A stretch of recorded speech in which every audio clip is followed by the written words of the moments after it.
ಓಂ ಶಾಂತಿ. ಓಂ ಶಾಂತಿ. ಇಂದಿನ ಜ್ಞಾನಮಂಥನಕ್ಕೆ ಸ್ವಾಗತ. ಕಲ್ಪನೆ ಮಾಡಿಕೊಳ್ಳಿ, ನೀವು ಅತೀ ದಟ್ಟವಾದ ಕಾರ್ಗತ್ತಲೆಯ ಕಾಡಿನಲ್ಲಿ ದಾರಿ ತಪ್ಪಿದ್ದೀರಿ. ಭಯಾನಕ ವಾತಾವರಣ. ಹೌದು, ಸುತ್ತಲೂ ಕಣ್ಣಿಗೆ ಕಾಣದ ಕಾಡು ಮೃಗಗಳ ಸದ್ದು, ಕಾಲಿಟ್ಟಲ್ಲೆಲ್ಲ ಮುಳ್ಳುಗಳು. ಅದೆಷ್ಟೋ ಮೈಲಿಗಳ ಕಾಲ ನಡೆದು ಸಂಪೂರ್ಣವಾಗಿ ಆಯಾಸಗೊಂಡು ಇನ್ನೇನು ನನ್ನ ಕತೆ ಮುಗಿತು ಅಂತ ನೀವು ಕಂಗೆಟ್ಟು ಕೂತಾಗ ದೂರದಲ್ಲಿ ಒಂದು ಸಣ್ಣ ಬೆಳಕು ಕಾಣುತ್ತೆ. ಅರೆ, ಆ ಕ್ಷಣದ ರಿಲೀಫ್ ಹೇಗಿರುತ್ತೆ ಅಲ್ವಾ? ಖಂಡಿತ. ಆ ದೀಪದ ಬೆಳಕು ಹತ್ತಿರವಾದಂತೆಲ್ಲ ನಿಮ್ಮ ಎದೆಯ ಬಡಿತ ಜೋರಾಗತ್ತೆ. ಆ ದೀಪವನ್ನು ಹಿಡಿದುಕೊಂಡು ಬರ್ತಿರುವ ವ್ಯಕ್ತಿ ಬೇರಾರೂ ಅಲ್ಲ, ಸ್ವತಃ ನಿಮ್ಮ ತಂದೆ. ಏನ್ಗೊತ್ತಾ, ಆ ಕ್ಷಣದಲ್ಲಿ ಆ ಕತ್ತಲೆಯ ಮಧ್ಯೆಯೂ ನಿಮ್ಮೊಳಗೆ ಆವರಿಸುವ ಆ ನಿರಾಳತೆ, ಆ ಪರಮ ಭದ್ರತೆಯ ಭಾವನೆ ಹೇಗಿರುತ್ತೆ ಅಂತ ಒಮ್ಮೆ ಊಹಿಸ್ಕೊಳ್ಳಿ. ಓಂ ಶಾಂತಿ. ಆ ಒಂದು ಕ್ಷಣದ ನಿರಾಳತೆಯನ್ನ ಬಹುಶಃ ಜಗತ್ತಿನ ಯಾವುದೇ ಭಾಷೆಯ ಪದಗಳಲ್ಲಿ ವರ್ಣಿಸಲು ಸಾಧ್ಯ ಇಲ್ಲ. ಏಕೆಂದ್ರೆ ಆ ಕತ್ತಲೆಯ ಕಾಡು ಬೇರೇನೂ ಅಲ್ಲ, ನಾವು ಇಂದಿನ ಪ್ರಪಂಚದಲ್ಲಿ ಪ್ರತಿನಿತ್ಯ ಅನುಭವಿಸ್ತಾ ಇರೋ ದೇಹಭಾನ್, ಅಂದ್ರೆ ದೇಹಾಭಿಮಾನದ ಅಂಧಕಾರ. ಹೌದು, ನಾವೆಲ್ಲರೂ ಆ ದಾರಿ ತಪ್ಪಿದ ಪ್ರಯಾಣಿಕರೇ ಅಲ್ವಾ? ಎಕ್ಸಾಕ್ಟ್ಲಿ. ನಾವೆಲ್ಲರೂ ಎಲ್ಲಿಗೋ ಹೋಗ್ತಾ ಇದ್ದೀವಿ, ನಮ್ಮ ಮೂಲ ಏನು ಅಂತ ತಿಳಿಯದೆ ತೊಳಲಾಡುತ್ತಿದ್ದಾಗ ಈ ಸಂಗಮ್ ಯುಗದಲ್ಲಿ ಸ್ವಯಂ ಪರಮಾತ್ಮನೇ ಆ ಜ್ಞಾನದ ದೀಪವನ್ನು ಹಿಡಿದು ನಮಗೆ ದಾರಿ ತೋರಿಸಲು ಬಂದಿದ್ದಾರೆ. ಇದು ಎಂತಹ ಅದ್ಭುತವಾದ ಅನುಭವ! ನಿಜ. ನಮ್ಮ ದೈನಂದಿನ ಜವಾಬ್ದಾರಿಗಳ ಸುಳಿಯಲ್ಲಿ ಸಿಕ್ಕಾಕಿಕೊಂಡಾಗ ನಮ್ಮ ಆಂತರಿಕ ಶಾಂತಿ ಏಕೆ ಕಣ್ಮರೆಯಾಗುತ್ತೆ ಮತ್ತು ಅದನ್ನ ಶಾಶ್ವತವಾಗಿ ಮರಳಿ ಪಡೆಯೋದು ಹೇಗೆ ಅನ್ನೋದನ್ನ ಅರ್ಥ ಮಾಡ್ಕೊಳ್ಳೋದೇ ನಮ್ಮ ಇಂದಿನ ಮುಖ್ಯ ಉದ್ದೇಶ. ಖಂಡಿತ. ಬನ್ನಿ, ನೇರವಾಗಿ ಆ ಅದ್ಭುತ ಜ್ಞಾನದ ಕಡೆಗೆ ಹೋಗೋಣ. ಮಧುರ ಮಕ್ಕಳೇ, ತಂದೆಯು ಯಾರಾಗಿದ್ದಾರೆ, ಹೇಗಿದ್ದಾರೆಯೋ ಅದೇ ರೀತಿ ನೀವು ಮಕ್ಕಳಲ್ಲಿಯೂ ನಂಬರ್ವಾರ್ ಅರಿತುಕೊಂಡಿದ್ದಾರೆ. ಒಂದು ವೇಳೆ ಎಲ್ಲರೂ ಅರಿತುಕೊಂಡ್ರೆ ಇಲ್ಲಿ ಬಹಳ ಜನಸಂದಣಿಯಾಗಿ ಬಿಡುವುದು. ಇದು ಬಹಳ ಆಳವಾದ ವಿಷಯ. ಹೌದು. ಇಲ್ಲಿ ನನ್ನೊಂದು ಪ್ರಶ್ನೆ ಇದೆ. ಭಗವಂತನು ಎಲ್ಲರಿಗೂ ಒಳಿತನ್ನೇ ಮಾಡೋದಾದರೆ ಆತನು ಇಡೀ ಪ್ರಪಂಚಕ್ಕೆ ಒಮ್ಮೆಲೆ ತಾನು ಯಾರು ಅಂತ ಏಕೆ ಪ್ರಕಟಪಡಿಸೋದಿಲ್ಲ? ಈ ಗುಪ್ತವಾಗಿರುವ ರಹಸ್ಯದ ಹಿಂದಿನ ಲಾಜಿಕ್ ಏನು? ಇದೊಂದು ಗಹನವಾದ ಆಯಾಮ. ಶಿವಬಾಬಾ ವಿವರಿಸ್ತಾರೆ, ಭಗವಂತನನ್ನ ಯಥಾರ್ಥವಾಗಿ ಅರ್ಥ ಮಾಡ್ಕೊಳ್ಳೋದು ಅಂದ್ರೆ ಕೇವಲ ತಲೆಯಲ್ಲಿ ಒಪ್ಕೊಳ್ಳೋದಲ್ಲ, ಅದೊಂದು ಆತ್ಮದ ಅನುಭವ. ಅಂದ್ರೆ ಸುಮ್ನೆ ನಾನು ಒಪ್ಕೊಂಡೆ ಅಂತ ಹೇಳಿದ್ರೆ ಸಾಲ್ದಲ್ವಾ? ಖಂಡಿತ ಸಾಲದು. ಒಂದು ವೇಳೆ ಭಗವಂತನು ಲೌಕಿಕ ರಾಜನಂತೆ ಕಿರೀಟ ಧರಿಸಿ ಸರ್ವಶಕ್ತಿಗಳೊಂದಿಗೆ ಜಗತ್ತಿನ ಮುಂದೆ ನಿಂತುಬಿಟ್ಟರೆ ಏನಾಗ್ಬೋದು ಯೋಚಿಸಿ. ಜಗತ್ತಿನ ಕಷ್ಟಗಳಲ್ಲಿ ಬೆಂದಿರುವ ಪ್ರತಿಯೊಬ್ಬರೂ ಕೇವಲ ತಮ್ಮ ಲಾಭಕ್ಕಾಗಿ ಆತನತ್ತ ಓಡಿ ಬರ್ತಾರೆ. ಓಹೋ, ಆಗ ಅಲ್ಲಿ ಕೇವಲ ಜನಸಂದಣಿ ಉಂಟಾಗುತ್ತೆ ಹೊರತು ನಿಜವಾದ ಪ್ರೀತಿ ಇರೋದಿಲ್ಲ. ಎಕ್ಸಾಕ್ಟ್ಲಿ. ಅಲ್ಲಿ ಯಥಾರ್ಥವಾದ ಪುರುಷಾರ್ಥ ಇರೋದಿಲ್ಲ. ಅದಕ್ಕಾಗಿಯೇ ಪರಮಾತ್ಮನು ತನ್ನನ್ನು ತಾನು ಅತ್ಯಂತ ಗುಪ್ತವಾಗಿ ಇಟ್ಟಿದ್ದಾರೆ. ಯಾರೂ ತಮ್ಮನ್ನ ಶರೀರವಲ್ಲ, ಆತ್ಮ ಅಂತ ಭಾವಿಸ್ತಾರೋ, ಆ ಸತ್ಯವನ್ನು ಅರಸುತ್ತಿದ್ದಾರೋ ಅವರಿಗೆ ಮಾತ್ರ ಅರ್ಥವಾಗುವಂತೆ ಪ್ರಕಟಪಡಿಸುತ್ತಿದ್ದಾರೆ. ಇದು ಯೋಗ್ಯತೆಯ ಪರೀಕ್ಷೆ ಇದ್ದಂತೆ. ಯಾರು ಆ ಆಂತರಿಕ ಜ್ಞಾನದ ಕಣ್ಣುಗಳನ್ನು ತೆರೆದಿದ್ದಾರೋ ಅವರಿಗೆ ಮಾತ್ರ ಆತ ಕಾಣಿಸ್ತಾನೆ. ಹೌದು, ನಿಖರವಾಗಿ. ಇದೇ ಹಿನ್ನೆಲೆಯಲ್ಲಿ ಮುರಳಿಯ ಪ್ರಶ್ನೆ ಮತ್ತು ಉತ್ತರವನ್ನು ನೋಡೋಣ. ಪ್ರಶ್ನೆ: 4 ಕಡೆಯೂ ಪ್ರತ್ಯಕ್ಷತೆಯ ನಗಾರಿಯು ಯಾವಾಗ ಮೊಳಗುತ್ತದೆ? ಬಹಳ ಮುಖ್ಯವಾದ ಪ್ರಶ್ನೆ ಇದು. ಉತ್ತರ: ಸ್ವಯಂ ಭಗವಂತನೇ ಬಂದು ಹಳೆಯ ಪ್ರಪಂಚವನ್ನು ವಿನಾಶ ಮಾಡಿ ಹೊಸ ಪ್ರಪಂಚವನ್ನು ಸ್ಥಾಪನೆ ಮಾಡಲು ಬಂದಿದ್ದಾರೆ ಎಂದು ಮನುಷ್ಯರಿಗೆ ಗೊತ್ತಾದಾಗ ನಗಾರಿಯೂ ಮೊಳಗುತ್ತದೆ. ನಮ್ಮೆಲ್ಲರ ಸದ್ಗತಿ ಮಾಡುವ ತಂದೆಯು ಭಕ್ತಿಯ ಫಲವನ್ನು ಕೊಡಲು ಬಂದಿದ್ದಾರೆ ಇದರ ನಿಶ್ಚಯವಾದಾಗ ಪ್ರತ್ಯಕ್ಷತೆ ಆಗುತ್ತದೆ. 4 ಕಡೆ ಹಂಗಾಮಗಳುಂಟಾಗುತ್ತದೆ. ಇಲ್ಲಿ ಬಾಬಾ ಹಂಗಾಮ ಅನ್ನೋ ಪದ ಬಳಸಿದ್ದಾರೆ. ಹೌದು, ಹಂಗಾಮ ಅಂದ್ರೆ ಅಲ್ಲೋಲ ಕಲ್ಲೋಲ ಉಂಟಾಗುತ್ತೆ ಅಂತ. ಲೌಕಿಕ ಪ್ರಪಂಚದವರು ವಿನಾಶ ಅಂದ್ರೆ ಬಹಳ ಭಯಪಡ್ತಾರೆ. ಹಾಗಾದ್ರೆ ಜ್ಞಾನದ ದೃಷ್ಟಿಕೋನದಲ್ಲಿ ಇದನ್ನ ನಾವು ಹೇಗೆ ಅರ್ಥ ಮಾಡ್ಕೊಳ್ಬೇಕು? ನೋಡಿ, ಲೌಕಿಕ ಪ್ರಪಂಚದವರಿಗೆ ವಿನಾಶ ಅಂದ್ರೆ ಕೇವಲ ಸಾವು, ನೋವು, ಪ್ರಳಯ ಅನ್ನೋ ಭಯ ಇದೆ. ಆದ್ರೆ ನಾವು ಜ್ಞಾನದ ದೃಷ್ಟಿಯಿಂದ ನೋಡಿದಾಗ ಬಾಬಾ ಇಲ್ಲಿ ಹೇಳ್ತಾ ಇರೋದು ಹಳೆಯ ಕಲುಷಿತವಾದ ತಮೋಪ್ರಧಾನ ಪ್ರಪಂಚದ ಅಂತ್ಯ ಮತ್ತು ಪವಿತ್ರವಾದ ಸತೋಪ್ರಧಾನ ಪ್ರಪಂಚದ ಆರಂಭ ಅಲ್ವಾ? ಹೌದು. ಇದನ್ನ ಒಂದು ಉದಾಹರಣೆ ಮೂಲಕ ಅರ್ಥ ಮಾಡ್ಕೊಳ್ಳೋಣ. ನಿಮ್ಮ ಬಳಿ 10 ವರ್ಷದ ಹಳೆ ಸ್ಮಾರ್ಟ್ಫೋನ್ ಇದೆ ಅಂತ ಇಟ್ಕೊಳ್ಳಿ. ಅದರ ಬ್ಯಾಟರಿ ಸಂಪೂರ್ಣ ಹಾಳಾಗಿದೆ. 100% ಚಾರ್ಜ್ ಮಾಡಿದ್ರೂ 2 ನಿಮಿಷದಲ್ಲಿ ಸ್ವಿಚ್ ಆಫ್ ಆಗುತ್ತೆ. ಬಾಳ ಕಿರಿಕಿರಿ ಅದು ಅಲ್ವಾ? ಈಗ ಆ ಹಳೆಯ ಫೋನನ್ನು ತೆಗೆದು ಅದೇ ಜಾಗದಲ್ಲಿ ಹೊಸ ಅಡ್ವಾನ್ಸ್ಡ್ ಫೋನನ್ನು ಇಟ್ರೆ ನೀವು ಹಳೆ ಫೋನ್ ಹೋಯ್ತು ಅಂತ ಅಳುತ್ತೀರಾ ಅಥವಾ ಹೊಸ್ತು ಬಂತು ಅಂತ ಖುಷಿ ಪಡ್ತೀರಾ? ಖಂಡಿತವಾಗಿಯೂ ಹೊಸತು ಬಂತು ಅಂತ ಸಂಭ್ರಮಿಸ್ತೀನಿ. ನಿಖರವಾಗಿಯೂ ಬಾಬಾ ಹೇಳ್ತಾ ಇರೋದು ಇದನ್ನೇ. ಪ್ರಪಂಚ ಈಗ ಆ ಹಳೆಯ ಬ್ಯಾಟರಿಯಂತೆ ಸಂಪೂರ್ಣ ತಮೋಪ್ರಧಾನ ಆಗ್ಬಿಟ್ಟಿದೆ. ಅದರಲ್ಲಿ ಸುಖ, ಶಾಂತಿ, ಪವಿತ್ರತೆಯ ಚಾರ್ಜ್ ಉಳಿದಿಲ್ಲ. ಅಂದ್ರೆ ಪರಮಾತ್ಮನು ಈ ಪ್ರಪಂಚವನ್ನು ಪುನಃ ಸತೋಪ್ರಧಾನ ಮಾಡಲು, ಅಂದ್ರೆ ಆ ಒರಿಜಿನಲ್ ಕಂಡೀಷನ್ಗೆ ತರಲು ಬಂದಿದ್ದಾರೆ. ಹೌದು. ಜಗತ್ತಿನ ಎಲ್ಲಾ ಧರ್ಮದವರಿಗೂ, ಆ ತಮ್ಮ ನಂಬಿಕೆಗಳಲ್ಲಿ ಕಾಯ್ತಿರುವವರಿಗೂ, ಅರೆ ನಾವು ಯಾರನ್ನು ಹುಡುಕ್ತಿದ್ವೋ ಆತನೇ ಈತ ಎಂಬ ಸತ್ಯದ ಸಾಕ್ಷಾತ್ಕಾರವಾದಾಗ ಆಗುವ ಅಲ್ಲೋಲಕಲ್ಲೋಲವೇ ಆ ಹಂಗಾಮ. ಆ ಕ್ಷಣದಲ್ಲಿ ಪ್ರತ್ಯಕ್ಷತೆಯ ನಗಾರಿ ಮೊಳಗುತ್ತೆ. ಇದು ನಿಜಕ್ಕೂ ಅದ್ಭುತವಾದ ಹೋಲಿಕೆ. ಆದರೆ ಇಲ್ಲೊಂದು ಪ್ರಾಕ್ಟಿಕಲ್ ಚಾಲೆಂಜ್ ಇದೆ. ಬಾಬಾ ಇವತ್ತು ಪ್ರಿಯತಮನ ಉದಾಹರಣೆ ಕೊಡ್ತಾರೆ. ಪ್ರಿಯತಮ ನಮ್ಮ ಜೊತೆಯಲ್ಲಿದ್ರೂ ಪ್ರಪಂಚದವರೆಗೆ ಆತನ ಪರಿಚಯವಿಲ್ಲ ಅಂತಾರೆ. ನಮ್ಗಂತೂ ಪರಿಚಯ ಇದೆ. ಹೌದು, ನಾವು ಕೂಡ ಆತನ ಜೊತೆಗಿದ್ದೇವಿ, ಆತನೇ ಭಗವಂತ ಅಂತ ಗೊತ್ತಿದೆ. ಆದರೆ ವಾಸ್ತವದಲ್ಲಿ ಏನಾಗುತ್ತೆ ಅಂದ್ರೆ, ನಾನು ಆಫೀಸ್ನಲ್ಲಿ ಕೂತಿದ್ದೀನಿ, ನನ್ನ ಬಾಸ್ ನಮ್ಮ ಮೇಲೆ ಅನಗತ್ಯವಾಗಿ ಕೂಗಾಡ್ತಾ ಇದ್ದಾರೆ, ಟಾರ್ಗೆಟ್ಸ್ ಮುಗ್ದಿಲ್ಲ. ಜೊತೆಗೆ ಆ ಟ್ರಾಫಿಕ್ ಟೆನ್ಷನ್ ಬೇರೆ. ಎಕ್ಸಾಕ್ಟ್ಲಿ. ಆ ಕ್ಷಣದಲ್ಲಿ ನನ್ನ ಬ್ರೈನ್ ಕಂಪ್ಲೀಟ್ ಆಗಿ ಸರ್ವೈವಲ್ ಮೋಡ್ಗೆ ಹೋಗ್ಬಿಡುತ್ತೆ. ಆ ಟೆನ್ಷನ್ನಲ್ಲಿ ಘಳಿಗೆಗೂ ತಂದೆಯನ್ನ ಮರೆಯದೆ ಆ ಸ್ಥಿತಿಯನ್ನ ಕಾಯ್ದುಕೊಳ್ಳೋದು ಹೇಗೆ? ಇದು ಪ್ರಾಕ್ಟಿಕಲ್ ಆಗಿ ಸಾಧ್ಯವೇ? ನೀವು ಕೇಳ್ತಾ ಇರೋದು ಪ್ರತಿಯೊಬ್ಬರೂ ಪ್ರತಿದಿನ ಫೇಸ್ ಮಾಡೋ ಅತಿ ದೊಡ್ಡ ಸವಾಲು. ಬಾಸ್ ಕೂಗಾಡ್ದಾಗ ನಿಮ್ಮ ಬ್ರೈನ್ ಸರ್ವೈವಲ್ ಮೋಡ್ಗೆ ಹೋಗಲು ಕಾರಣ ಏನು ಗೊತ್ತಾ? ಅದೇ ಭಯ ಇರಬಹುದು. ಕೇವಲ ಭಯ ಅಲ್ಲ, ಅದು ದೇಹಭಾನ್. ಅರ್ಧಕಲ್ಪದಿಂದ ಅಂದ್ರೆ ಸಾವಿರಾರು ವರ್ಷಗಳಿಂದ ನಾವು ನಮ್ಮನ್ನ ಈ ಶರೀರ, ಈ ಹುದ್ದೆ, ಈ ಸಂಬಂಧಗಳು ಅಂತ ನಂಬಿಬಿಟ್ಟಿದೀವಿ. ಓಹೋ, ಅಂದ್ರೆ ಅವರು ಬೈತಿರೋದು ನನ್ನ ಹುದ್ದೆಗೆ ಹೊರತು ನನಗಲ್ಲ. ಹೌದು. ನಿಮ್ಮ ಬಾಸ್ ಕೂಗಾಡ್ತಾ ಇರೋದು ನಿಮ್ಮ ಆ ಈಗೋ ಮೇಲೆ, ಆತ್ಮದ ಮೇಲಲ್ಲ. ಆದ್ರೆ ನೀವು ನಿಮ್ಮನ್ನ ಆ ಹುದ್ದೆ ಅಂತಲೇ ನಂಬಿರೋದ್ರಿಂದ ಆ ನೋವು ನೇರವಾಗಿ ನಿಮಗೆ ತಟ್ಟುತ್ತೆ. ಬಾಬಾ ಹೇಳ್ತಾರೆ, ನಮ್ಮನ್ನ ನಾವು ಆತ್ಮ ಬಿಂದುವಂತ ಭಾವಿಸೋದು ಸಾಮಾನ್ಯ ಮಾತಲ್ಲ, ಇದಕ್ಕಾಗಿ ನಿರಂತರ ಪುರುಷಾರ್ಥ ಬೇಕು. ಅಂದ್ರೆ ಆ ಕ್ಷಣದಲ್ಲಿ ನಾವು ನಮ್ಮನ್ನೇ ಆ ಪರಿಸ್ಥಿತಿಯಿಂದ ಮೆಂಟಲಿ ಡಿಸ್ಕನೆಕ್ಟ್ ಮಾಡ್ಕೊಳ್ಬೇಕಾ? ಡಿಸ್ಕನೆಕ್ಟ್ ಅಲ್ಲ, ರೀಕನೆಕ್ಟ್ ಮಾಡ್ಕೊಳ್ಬೇಕು. ಆ ಪರಿಸ್ಥಿತಿಯಿಂದ ಮಾನಸಿಕವಾಗಿ ಹಿಂದೆ ಸರಿದು, ನಾನು ಈ ಶರೀರವಲ್ಲ, ನಾನೊಂದು ಚೈತನ್ಯ ಶಕ್ತಿ, ಆತ್ಮ ಅನ್ನೋ ವಾಸ್ತವಕ್ಕೆ ಮರಳಬೇಕು. ಇದೊಂದು ಹಳೆಯ ಅಡಿಕ್ಷನ್ನನ್ನ ಬಿಡುವ ಪ್ರಕ್ರಿಯೆ ಇದ್ದಂತೆ ಇದೆ. ಖಂಡಿತ. ಬಾಬಾ ಹೇಳ್ತಾರೆ, ಕೇವಲ ಕುಳಿತುಕೊಳ್ಳೋದ್ರಿಂದ ತಂದೆಯ ಪ್ರೀತಿಯ ಅನುಭವ ಆಗೋದಿಲ್ಲ. ಈ ಹಳೆಯ ದೇಹದ ಅಹಂಕಾರವನ್ನ ಸುಡಲು ಯೋಗ ಅಗ್ನಿಯ ಅವಶ್ಯಕತೆಯಿದೆ. ಆ ನಿರಂತರ ಯಾದ್ ಬೇಕು. ಎಲ್ಲಿಯವರೆಗೂ ಈ ಡೈರೆಕ್ಷನ್ ಅನ್ನ, ಅಂದ್ರೆ ಶ್ರೀಮತ್ ಅನ್ನ ಸರಿಯಾಗಿ ಪಾಲಿಸೋದಿಲ್ವೋ ಅಲ್ಲಿಯವರೆಗೆ ಎಷ್ಟೇ ಜ್ಞಾನವಿದ್ರೂ ಅದು ಪ್ರಾಕ್ಟಿಕಲ್ ಜೀವನದಲ್ಲಿ ಕೆಲಸ ಮಾಡೋದಿಲ್ಲ ಅಲ್ವಾ? ನಿಜ. ಜ್ಞಾನ ಕೇವಲ ಇನ್ಫಾರ್ಮೇಷನ್ ಆಗಿರಬಾರ್ದು, ಅದು ಟ್ರಾನ್ಸ್ಫಾರ್ಮೇಷನ್ ತರಬೇಕು.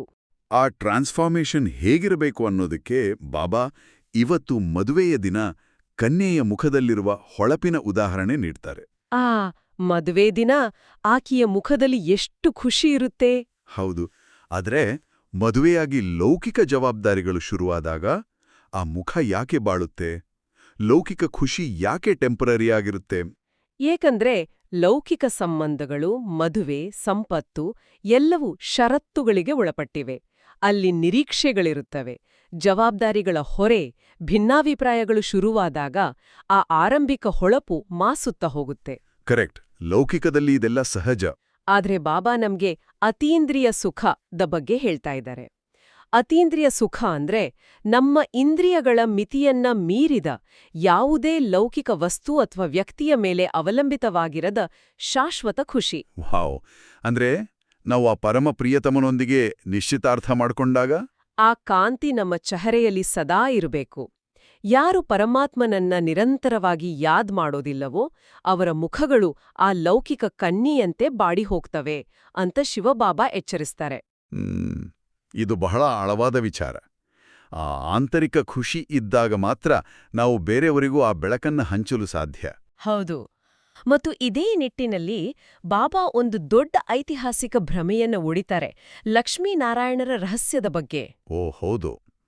ಲಕ್ಷ್ಮೀನಾರಾಯಣರು 84 ಜನ್ಮಗಳನ್ನು ಪೂರೈಸಿ ಅಂತಿಮದಲ್ಲಿ ಅಂದ್ರೆ ಸಂಗಮ ಯುಗದಲ್ಲಿ ಸಾಮಾನ್ಯರಾಗಿ ರಾಜಯೋಗವನ್ನ ಕಲಿತು ಪುನಃ ರಾಜ್ಯಭಾಗ್ಯ ಪಡಿತಾರೆ ಎಂಬ ರಹಸ್ಯವನ್ನ ಬಿಚ್ಚಿಡ್ತಾರೆ. ಕೇವಲ ಅಷ್ಟೇ ಅಲ್ಲ, ಶಿವ ಜಯಂತಿಯೇ ಗೀತಾ ಜಯಂತಿ ಅಂತಲೂ ಸ್ಪಷ್ಟಪಡಿಸ್ತಾರೆ. ನಿಜ. ಇನ್ನೊಂದು ಬಹಳ ಮುಖ್ಯವಾದ ಪಾಯಿಂಟ್. ಪ್ರಪಂಚದವರು ಭಗವಂತನನ್ನ ಸರ್ವವ್ಯಾಪಿ ಅಂತ ಹೇಳಿ ಹೇಗೆ ಅನಾಥರಾಗಿದ್ದಾರೆ ಅನ್ನೋದನ್ನ ಬಾಬಾ ವಿವರಿಸ್ತಾರೆ. ಇದು ಹೇಗೆ ನಡೆಯಿತು? ಇದೇ ಜ್ಞಾನದ ಅತ್ಯಂತ ರೋಚಕವಾದ ತಿರುವು. ಯೋಚನೆ ನೋಡಿ, ನಿಮ್ಮ ತಂದೆ ಎಲ್ಲಿದ್ದಾರೆ ಅಂತ ಯಾರಾದ್ರೂ ಕೇಳಿದ್ರೆ ನೀವು ನಿಮ್ಮ ಮನೆಯ ವಿಳಾಸವನ್ನ ಹೇಳ್ತೀರಿ. ಖಂಡಿತ. ನಿರ್ದಿಷ್ಟವಾದ ಅಡ್ರೆಸ್ ಕೊಡ್ತೀನಿ. ಅದ್ರ ಬದಲು ನನ್ನ ತಂದೆ ಕಣಕಣದಲ್ಲಿದ್ದಾನೆ, ಆ ಟೇಬಲ್ನಲ್ಲಿದ್ದಾನೆ, ಗೋಡೆಯಲ್ಲಿದ್ದಾನೆ, ಬೀದಿಯಲ್ಲಿ ಹೋಗುವ ಪ್ರಾಣಿಯಲ್ಲೂ ಇದ್ದಾನೆ ಅಂತ ಹೇಳಿದ್ರೆ ನಿಮ್ಮನ್ನ ಯಾರಾದ್ರೂ ಆತನ ವಾರಸುದಾರರು ಅಂತ ಒಪ್ಕೊಳ್ತಾರಾ? ಅರೇ ಇಲ್ಲವೇ ಇಲ್ಲ. ಜನ ನನ್ನನ್ನ ಹುಚ್ಚ ಅಂತಾರೆ. ಎಕ್ಸಾಕ್ಟ್ಲಿ. ಭಗವಂತ ಸರ್ವವ್ಯಾಪಿ ಅಂದ್ರೆ ಆತನ ನಿರ್ದಿಷ್ಟ ರೂಪವೇನು, ಆತನಿಂದ ಸಿಗುವ ಆಸ್ತಿಯೇನು, ಆತನೊಡನೆ ಸಂಬಂಧ ಬೆಳೆಸುವುದು ಹೇಗೆ ಅನ್ನೋದು ಯಾರಿಗೂ ತಿಳಿಯೋದಿಲ್ಲ. ಹಾಗಾಗಿಯೇ ಮನುಷ್ಯರು ಆತನನ್ನ ಹುಡುಕುತ್ತಾ ಅನಾಥರಾದರು. ಹೋಹೋ, ಅಂದ್ರೆ ತಂದೆಯ ಪರಿಚಯವಿಲ್ಲದೆ ಆತನ ಆಸ್ತಿಯನ್ನ ಪಡೆಯಲು ಸಾಧ್ಯವಿಲ್ಲ ಅಲ್ವಾ? ಹೌದು. ಬಾಬಾ ಹೇಳ್ತಾರೆ, ಭಾರತವು ಉದ್ಯಾನವನವಾಗಿತ್ತು, ಈಗ ಮುಳ್ಳುಗಳ ಕಾಡಾಗಿದೆ. ಈ ಮುಳ್ಳಿನ ಕಾಳನ್ನ ಪುನಃ ಉದ್ಯಾನವನವನ್ನಾಗಿ ಮಾಡಲು ಆ ನಿರಾಕಾರ ತಂದೆಯೇ ಬರಬೇಕು. ಅವರು ರಾಜಯೋಗವನ್ನ ಕಲಿಸಿ ಬಿಕಾರಿಗಳಿಂದ ರಾಜಕುಮಾರರನ್ನಾಗಿ ಮಾಡ್ತಾರೆ. ಈ ಗುರಿಯೇ ನಮ್ಮ ಪುರುಷಾರ್ಥದ ಆಧಾರ. ಮತ್ತು ಈ ಗುರಿಯನ್ನ ತಲುಪುವ ದಾರಿಯಲ್ಲಿ ಬಾಬಾ ಬಹಳ ಕಟ್ಟುನಿಟ್ಟಿನ ಎಚ್ಚರಿಕೆಯನ್ನು ಕೊಡ್ತಾರೆ. ಹೌದು, ಮನ್ಮನ ಭಾವ್, ಪವಿತ್ರರಾಗಿರಿ, ಯಾವುದೇ ಪಾಪ ಮಾಡಬೇಡಿ ಅಂತಾರೆ. ಅರ್ಧಕಲ್ಪದಿಂದ ರಾವಣನು ಪಾಪ ಮಾಡಿಸ್ತಾ ಬಂದಿದ್ದಾನೆ ಅಂತ ವಿವರಿಸ್ತಾರೆ. ಇಲ್ಲಿ ನಂಗೊಂದು ಪ್ರಾಮಾಣಿಕ ಪ್ರಶ್ನೆ ಇದೆ. ಕೇಳಿ.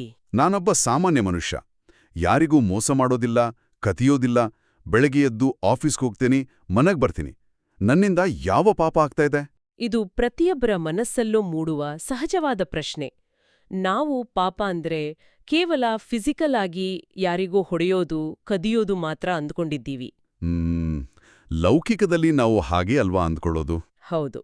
ಆದ್ರೆ ಜ್ಞಾನದ ದೃಷ್ಟಿಯಲ್ಲಿ ಪಾಪದ ವ್ಯಾಖ್ಯಾನ ಬಹಳ ಸೂಕ್ಷ್ಮವಾಗಿದೆ. ನಾವು ದೇಹಭಾನದಲ್ಲಿ ಬಂದು ಮಾಡುವ ಪ್ರತಿಯೊಂದು ಆಲೋಚನೆಯೂ ವಿಕರ್ಮವೂ ಪಾಪವೇ. ಅಂದ್ರೆ ಆಲೋಚನೆಗಳು ಕೂಡ ಪಾಪದ ಖಾತೆಗೆ ಸೇರುತ್ತಾ? ಖಂಡಿತ. ಉದಾಹರಣೆಗೆ, ಆಫೀಸ್ನಲ್ಲಿ ಸಹೋದ್ಯೋಗಿಯ ಬೆಳವಣಿಗೆಯನ್ನ ನೋಡಿ ನಿಮ್ಮೊಳಗೆ ಹುಟ್ಟುವ ಹೊಟ್ಟೆಕಿಚ್ಚು, ಟ್ರಾಫಿಕ್ನಲ್ಲಿ ಬೇರೊಬ್ಬರ ಮೇಲೆ ನೀವು ಕಾರುವ ಕ್ರೋಧ, ಅಥವಾ ನಾನು ಎಂಬ ಅಹಂಕಾರ, ಇವೆಲ್ಲವೂ ಮಾನಸಿಕ ಮಟ್ಟದಲ್ಲಿ ನಾವು ಮಾಡುವ ಪಾಪಗಳೇ. ಓ ಮೈ ಗಾಡ್! ಅಂದ್ರೆ ಫಿಸಿಕಲ್ ಆಕ್ಷನ್ ಆಗದಿದ್ರೂ ಮೆಂಟಲ್ ವೈಬ್ರೇಷನ್ ಕೂಡ ಪಾಪದ ಕೊಡವನ್ನ ತುಂಬಿಸ್ತೆ ಅಂತಾಯ್ತು. 100ಕ್ಕೆ 100.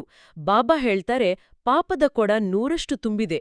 ಯಾರು ಮನ್ಮನ ಭವಸ್ಥಿತಿಯಲ್ಲಿ ಅಂದ್ರೆ ತಮ್ಮ ಮನಸ್ಸನ್ನ ಭಗವಂತನಲ್ಲಿ ಕೇಂದ್ರೀಕರಿಸಿರುವುದಿಲ್ಲವೋ ಅವರು ಒಂದಲ್ಲ ಒಂದು ರೀತಿಯಲ್ಲಿ ಇಂತಹ ಕರ್ಮಬಂಧನಗಳನ್ನ ಕಟ್ಟಿಕೊಳ್ತಲೇ ಇರ್ತಾರೆ. ಅದಕ್ಕಾಗಿಯೇ ಯೋಗವೇ ಮುಖ್ಯ ಅಂತ ಬಾಬಾ ಒತ್ತಿ ಹೇಳೋದಲ್ವಾ? ಹೌದು. ಯೋಗ ಬಲವಿಲ್ಲದೆ ಮಾಡುವ ಸೇವೆ ಕೂಡ ವ್ಯರ್ಥವಾಗಬಹುದು. ಬಾಬಾ ಕೇಳ್ತಾರೆ, ನಾನು ಅಂಧರಿಗೆ ಊರುಗೋಲಾಗಿದ್ದೇನೆಯಾ ಅಂತ ಆತ್ಮಾವಲೋಕನ ಮಾಡಿಕೊಳ್ಳಿ ಅಂತ. ಅಂದ್ರು ಅಂದ್ರೆ ಕಣ್ಣಿಲ್ದವರಲ್ಲ, ಬದಲಾಗಿ ಅಜ್ಞಾನದ ಕತ್ತಲೆಯಲ್ಲಿರುವರಿಗೆ ಜ್ಞಾನದ ಬೆಳಕನ ತೋರುವುದೇ ನಿಜವಾದ ಊರುಗೋಲು. ಕರೆಕ್ಟ್? ಎಕ್ಸಾಕ್ಟ್ಲಿ. ನಮ್ಮ ಅರಿವಿಗೆ ಬಾರದೆ ನಾವು ಎಷ್ಟೊಂದು ಮಾನಸಿಕ ಲಗೇಜನ್ನ ಕ್ಯಾರಿ ಮಾಡ್ತಾ ಇರ್ತೀವಿ. ಪ್ರಾಯೋಗಿಕ ಜೀವನದ ಬಗ್ಗೆ ಬಾಬಾ ಮತ್ತೊಂದು ಅದ್ಭುತ ಹೋಲಿಕೆ ಕೊಡ್ತಾರೆ. ಕೆಲವರು 2-4 ಕೋಟಿ ಲಾಟರಿ ಹೊಡೆದ್ರೆ ಅದನ್ನೇ ಮಹಾನ್ ಅಂತ ಭಾವಿಸ್ತಾರೆ. ಲೌಕಿಕ ಲಾಟರಿ ಅಲ್ವಾ ಅದು? ಹೌದು. ಆದ್ರೆ ನಿರಾಕಾರ ತಂದೆಯಿಂದ ಸಿಗುವ 21 ಜನ್ಮಗಳ ಆಸ್ತಿಯ ಮುಂದೆ ಈ ಲೌಕಿಕ ಲಾಟರಿ ನಗಣ್ಯ ಅಂತಾರೆ. ಆದ್ರೂ ನಾವು ಆ ಅಲ್ಪಕಾಲಿಕ ಸುಖದಲ್ಲೇ ಯಾಕೆ ಕಳೆದೋಗ್ತೀವಿ? ಇದಕ್ಕೆ ಕಾರಣ ಭೌತಿಕ ಪ್ರಪಂಚದ ಆಕರ್ಷಣೆ. ಕಣ್ಣಿಗೆ ಕಾಣುವ ವಸ್ತುಗಳು, ಬ್ಯಾಂಕ್ ಬ್ಯಾಲೆನ್ಸು ತಕ್ಷಣದ ತೃಪ್ತಿಯನ್ನ ನೀಡ್ತವೆ. ಆದ್ರೆ ಬಾಬಾ ನಮ್ಗೆ ಕೊಡ್ತಾ ಇರೋದು ಭವಿಷ್ಯದ 21 ಜನ್ಮಗಳ ಸತೋಪ್ರಧಾನ ಆರೋಗ್ಯ ಭಾಗ್ಯದ ಲಾಟರಿ. ಆ ಬೇಹದ್ದಿನ ಆಸ್ತಿಯನ್ನ ಪಡೆಯಲು ನೆನಪಿನ ಯಾತ್ರೆ ಬಹಳ ಮುಖ್ಯ. ಪಡ್ಕೊಳ್ತಾರೆ. ಖಂಡಿತ. ಬಾಬಾ ಮುರಳಿಯಲ್ಲಿ ಒಂದು ಎಚ್ಚರಿಕೆಯನ್ನೂ ನೀಡ್ತಾರೆ. ಕೆಲವರು ಈ ಜ್ಞಾನವನ್ನ ಓದಿ ಹೇಳಿ ಆಕಾಶದೆತ್ತರಕ್ಕೆ ಏರ್ತಾರೆ, ಆದರೆ ಮತ್ತೆ ದೇಹಾಭಿಮಾನದಲ್ಲಿ ಸಿಲುಕಿದಾಗ ಆ ಅಹಂಕಾರದಿಂದಾಗಿ ನೆಲಕಚ್ತಾರೆ ಅಂತ. ಆ ಅಹಂಕಾರ ಬಹಳ ಅಪಾಯಕಾರಿ. ನಮ್ಮ ಫೋಕಸ್ ಯಾವಾಗ್ಲೂ ನಿರಂತರ ಪುರುಷಾರ್ಥದ ಮೇಲಿರಬೇಕು. ನಿಜ. ಈ ಆಳವಾದ ಮಂಥನದ ನಂತರ ಈಗ ಪರಮಾತ್ಮನ ಆ ಅತ್ಯಂತ ಮಧುರವಾದ ಸಂದೇಶವನ್ನ ನೇರವಾಗಿ ಸ್ವೀಕರಿಸೋಣ. ಶಾಂತಿಯಿಂದ ಆಲಿಸೋಣ. ಮಧುರಾತಿ ಮಧುರ ಅಗಲಿ ಹೋಗಿ ಮರಳಿ ಸಿಕ್ಕಿರುವ ಮಕ್ಕಳ ಪ್ರತಿ ಮಾತಾಪಿತಾ ಬಾಬ್ದಾದಾರವರ ನೆನಪು, ಪ್ರೀತಿ ಹಾಗೂ ಸುಪ್ರಭಾತ. ಆತ್ಮಿಕ ಮಕ್ಕಳಿಗೆ ಆತ್ಮಿಕ ತಂದೆಯ ನಮಸ್ತೆ. ಓಂ ಶಾಂತಿ. ಎಷ್ಟೊಂದು ಅತೀಂದ್ರಿಯ ಸುಖವನ್ನು ನೀಡುವ ಮಾತುಗಳಿವು. ಹೌದು. ಈ ಪ್ರೀತಿಯನ್ನ ಸದಾಕಾಲ ನಮ್ಮೊಳಗೆ ಉಳಿಸ್ಕೊಳ್ಬೇಕಾದ್ರೆ ಬಾಬಾ ಧಾರಣೆಗಾಗಿ 2 ಮುಖ್ಯ ಅಂಶಗಳನ್ನು ನೀಡಿದ್ದಾರೆ. ಮೊದಲನೇದಾಗಿ ಕೇವಲ ಒಬ್ಬ ತಂದೆಯೊಂದಿಗೆ ಸತ್ಯವಾದ ಪ್ರೀತಿಯನ್ನು ಇಡುವುದು. ಅಂದ್ರೆ ನಮ್ಮ ಜೀವನದ ಪ್ರತಿಯೊಂದು ನಿರ್ಧಾರದಲ್ಲೂ ಅವರ ಶ್ರೀಮತನುಸಾರವೇ ನಡೆಯೋದು. ಪ್ರಾಕ್ಟಿಕಲ್ ಆಗಿ ಹೇಳ್ಬೇಕಂದ್ರೆ ಆಫೀಸ್ನಲ್ಲಿ ಯಾರಾದ್ರೂ ನಮ್ಮನ್ನು ಟೀಕಿಸಿದಾಗ ನಾವು ರಿಫ್ಲೆಕ್ಸ್ ಆಗಿ ಕೋಪಗೊಳ್ಳುವ ಬದಲು ಒಂದು ಕ್ಷಣ ತಡೆದು ಶಾಂತವಾಗಿ ಪ್ರತಿಕ್ರಿಯಿಸುವುದು. ಅದೇ ನಿಜವಾದ ಶ್ರೀಮತ ಪಾಲನೆ ಅಲ್ವಾ? ಖಂಡಿತ. ಇನ್ನು 2ನೇ ಧಾರಣೆ ಏನಪ್ಪಾ ಅಂದ್ರೆ ಪ್ರತಿನಿತ್ಯವೂ ಪುಣ್ಯದ ಕಾರ್ಯ ಮಾಡೋದು. ಅಂದ್ರೆ ಎಲ್ಲರಿಗೂ ತಂದೆಯ ಪರಿಚಯ ಕೊಡೋದು. ನಾವು ದೈನಂದಿನ ಲೌಕಿಕ ಜಂಜಾಟಗಳ ನಡುವೆ ಇದನ್ನ ಇಂದೇ ಹೇಗೆ ಪ್ರಾಯೋಗಿಕವಾಗಿ ಮಾಡಬಹುದು? ಪರಿಚಯ ಕೊಡೋದು ಅಂದ್ರೆ ಸ್ಟೇಜ್ ಮೇಲೆ ನಿಂತು ಭಾಷಣ ಮಾಡೋದಲ್ಲ. ನಮ್ಮ ಜೀವನವೇ ಒಂದು ಭಾಷಣವಾಗಬೇಕು.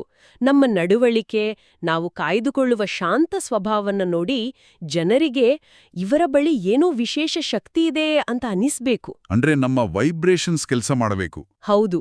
ನಾವು ತಂದೆಯನ್ನು ನಿರಂತರವಾಗಿ ಓಡ್ತಾ ನಮ್ಮ ಪವಿತ್ರ ಕಂಪನಗಳ ಮೂಲಕ ಇತರರಿಗೂ ಶಾಂತಿಯ ಅನುಭವ ಮಾಡಿಸೋದೇ ಇಂದಿನ ಅತಿದೊಡ್ಡ ಪುಣ್ಯದ ಕಾರ್ಯ. ಇದು ಬಹಳ ಸುಂದರವಾದ ವಿವರಣೆ. ನಮ್ಮ ವೈಬ್ರೇಷನ್ಸ್ ಬದಲಾಗಬೇಕಾದರೆ ನಮ್ಮ ದೃಷ್ಟಿ ಬದಲಾಗಬೇಕು. ಇಂದಿನ ವರದಾನ ಇದನ್ನೇ ಹೇಳುತ್ತೆ. ತಮ್ಮ ದೃಷ್ಟಿ ಹಾಗೂ ವೃತ್ತಿಯ ಪರಿವರ್ತನೆಯ ಮೂಲಕ ಸೃಷ್ಟಿಯನ್ನು ಪರಿವರ್ತಿಸುವ ಸಾಕ್ಷಾತ್ಕಾರ ಮೂರ್ತಿಭವ. ಆ ದೃಷ್ಟಿ ಮತ್ತು ವೃತ್ತಿ. ಹೌದು. ವೃತ್ತಿಯ ಸುಧಾರಣೆಯಿಂದ ದೃಷ್ಟಿಯನ್ನ ದಿವ್ಯ ದೃಷ್ಟಿಯನ್ನಾಗಿ ಮಾಡಿಕೊಳ್ಳುವುದು ಎಂದರೇನು? ನನಗೆ ಪ್ರತಿದಿನ ಕಿರಿಕಿರಿ ಮಾಡುವ ವ್ಯಕ್ತಿಯನ್ನ ನಾನು ದಿವ್ಯ ದೃಷ್ಟಿಯಿಂದ ನೋಡುವುದು ಹೇಗೆ? ಬಹಳ ಪ್ರಾಯೋಗಿಕವಾದ ಪ್ರಶ್ನೆ ಇದು. ವೃತ್ತಿ ಅಂದ್ರೆ ನಮ್ಮ ಆಂತರಿಕ ಭಾವನೆ. ಆ ಕಿರಿಕಿರಿ ಮಾಡುವ ಸಹೋದ್ಯೋಗಿಯನ್ನ ನೀವು ಇವನೊಬ್ಬ ಅಹಂಕಾರಿ ಎಂಬ ವೃತ್ತಿಯಿಂದ ನೋಡಿದ್ರೆ ಆತನಲ್ಲಿರುವ ನೆಗೆಟಿವಿಟಿ ಮಾತ್ರ ನಿಮ್ಗೆ ಕಾಣುತ್ತೆ. ಸಹಜವಾಗಿ ಹಾಗೆ ಆಗೋದು. ಆದ್ರೆ ನೀವು ಆತನ ಆಂತರಿಕ ಭಾವನೆಗಳಲ್ಲಿರುವ ಅಸ್ಥಿರತೆಯನ್ನ ನೋಡಿ ಆತನೂ ಕೂಡ ದೇಹಭಾನದಿಂದ ನರಳುತ್ತಿರುವ ಒಂದು ಆತ್ಮ ಅಂತ ನೋಡಿದಾಗ ನಿಮ್ಮ ಮನಸ್ಸಿನಲ್ಲಿ ದ್ವೇಷ ಬರುವುದಿಲ್ಲ, ಬದಲಾಗಿ ಕರುಣೆ ಹುಟ್ಟುತ್ತೆ. ಓಹೋ, ನಾವು ಪ್ರತಿಯೊಬ್ಬರನ್ನೂ ಈ ಆತ್ಮಿಕ ದೃಷ್ಟಿಯಿಂದ ನೋಡಿದಾಗ ಆ ದೃಷ್ಟಿಯೇ ದಿವ್ಯ ದೃಷ್ಟಿಯಾಗತ್ತೆ ಅಲ್ವಾ? ಎಕ್ಸಾಕ್ಟ್ಲಿ. ಬಾಬಾ ಹೇಳುವಂತೆ ಈ ನಯನಗಳು ಕೇವಲ ಕಣ್ಣುಗಳಲ್ಲ, ಇದೊಂದು ಜಾದುವಿನ ಡಬ್ಬಿ. ನಮ್ಮ ದೃಷ್ಟಿ ಬದಲಾದ್ರೆ ನಮ್ಮ ಸೃಷ್ಟಿ ತಾನಾಗಿಯೇ ಪರಿವರ್ತನೆಯಾಗುತ್ತೆ. ವಾವ್! ನಮ್ಮ ಕಣ್ಣುಗಳೇ ಜಾದೂ ಡಬ್ಬಿ. ಈ ಶ್ರೇಷ್ಠ ಕಾರ್ಯಕ್ಕೆ ಇಂದಿನ ಸ್ಲೋಗನ್ ನಮಗೆ ಇನ್ನಷ್ಟು ಶಕ್ತಿ ಕೊಡುತ್ತೆ. ಸೇವೆಯ ಉಮ್ಮಂಗ ಉತ್ಸಾಹದ ಜೊತೆ ಬೇಹದ್ದಿನ ವೈರಾಗ್ಯ ವೃತ್ತಿಯೇ ಸಫಲತೆಗೆ ಆಧಾರವಾಗಿದೆ. ಬೇಹದ್ದಿನ ವೈರಾಗ್ಯ.